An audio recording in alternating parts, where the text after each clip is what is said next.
Hello and welcome to Blues View. I'm Paul Bradley and I'm joined on the phone now by Birmingham City correspondent Colin Tatham. Hi Colin. Hello.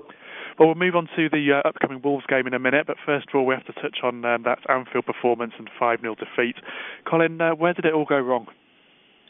Well, in a nutshell, Blues gave themselves a mountain to climb. They made two bad errors for the goals. Ben Foster and Roger Johnson getting caught out of position. Very straightforward ball down the middle for the second one.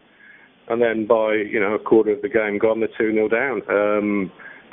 And that was it. They shot themselves in the foot, and then Liverpool's confidence went through the roof, and they just toyed with them from there on. And Blues went after it a little bit second half, gaps appeared, and they looked a pretty sorry, ragged bunch by the end. It wasn't good by any stretch of the imagination, but you can identify the reasons, and the root cause was simply bad individual and collective errors defensively, which is usually, it's an uncharacteristic trait. Yeah, you said that just there. It's unlike Blues to go down by such a heavy defeat, and what's known as in the Premier League as one of the battling teams in the Premier League, and they don't let big defeats like that happen too often. What's the most worrying aspect from your point of view from that defeat? Well, I just think it was those individual and collective errors with the organisation, and it wasn't there when it was needed, and which is, as we said, they're very unlike Blues. And I think if they can rediscover that discipline and that pride and that fighting quality, then they should be okay. And I think coming on the back of the Chelsea game as well, they got a bit of a run around there.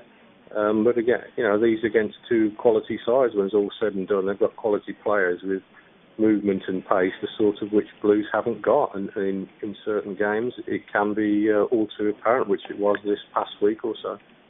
Now it's Wolves next, and Birmingham City will be looking to bounce back. What's Alex McLeish going to be looking at to try and get them to get these crucial 3 points? Is it going to be a change in formation, a change in personnel, or is he going to be looking at something different from that?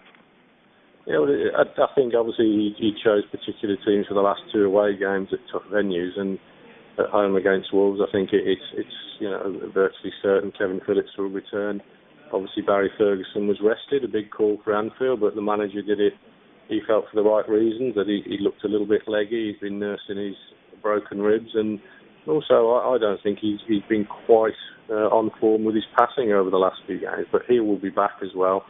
And I think Blues will be expected to fight fire with fire in what will be a very pivotal game for both teams. I mean, as you said there, Paul, that if they can get the win, then that should more or less see them safe. So I think they'll be going absolutely all out to get that. And the last two performances, when they've shipped so many goals, will not matter in many respects. And Colin Doyle said it in the Birmingham Mail today, that although Wolves is a huge game, it's not the be-all and end-all. There are a couple more chances after this for Blues to pick up the points that they need to if they only get a draw or maybe even lose against Wolves. Yeah, that's a fair point that he made there. I mean, they've got Fulham to come at home to come, but away at Newcastle and away at Spurs on the last day, they need to get the points in as soon as possible. Then that increases the pressure on the teams a little bit below them. That's why this Wolves game is absolutely pivotal. Okay, Blues, if they didn't lose, then that might be okay, but 3 points would be massive. And I'm just personally glad that there's only 4 games left and not 14, because again the team looks a bit weary. They're not getting anything out of the Klebs and Bentleys of this world, and Martins and Zigic obviously still absent, and now Ben Foster has got an injury, so they're sort of stumbling to the finish, as it were, and the sooner they sort of get past the 40 points mark, the better. OK, Colin, well, thanks for that today. It's a noon kick-off against Wolves at St Andrews on Sunday. We'll be back again next week with more Blues View.